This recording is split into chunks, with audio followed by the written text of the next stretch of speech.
Hi there, welcome to this edition of NFL Draft Arrival Moments, brought to you by the new Heineken Star Bottle, a brand new bottle filled with exactly the same beer. I'm Laura Oakman, this is Curtis Conway. We are talking about the New Orleans Saints' big tight end, Jimmy Graham, third round pick in 2010, former basketball player like Tony Gonzalez, who kind of paved the way for these big athletic tight ends.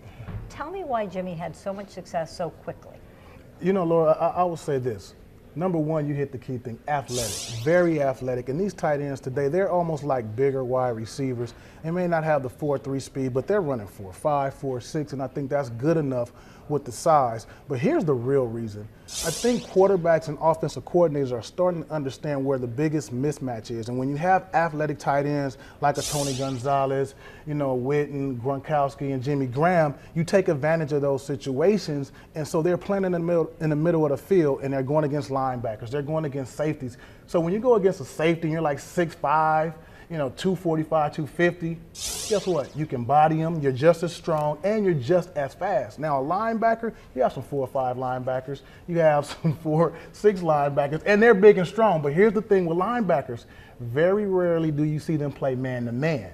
So it's always a zone, so you can kind of pick the defense apart, especially in the middle of the field. And that's why I think a guy like Jimmy Graham is finding so much success early, because you're starting to see quarterbacks like Tom Brady take advantage of the middle of the field. Peyton Manning has always taken advantage of the middle of the field. And guess what? Drew Brees say, you know what, guys? I need that blueprint. I'm going to bring it to New Orleans, and now he's taking advantage of the middle of the field. So, again, these athletic tight ends, they're being used a lot more because I think that's the weak spot in the defense. I don't want to hurt your feelings when I say this, but it almost is. We used to say the best friend for a quarterback was a wide receiver. It might have changed to a tight end right now. I think so. I think it has changed. So that being said, how does the draft change? We have some sexy names for this year's draft. Jimmy fell to the 3rd round. Are we going to see that when you get a guy with that size now and with some athleticism, how quickly are we going to see these tight ends going up the board? Well, I think they're definitely going to go up the board, and they're going to go up the board quick. I mean, if you look at guys like Zach Ertz at Stanford, they flexed him out. I mean, this guy was running speed wide receiver routes, post, corner, post,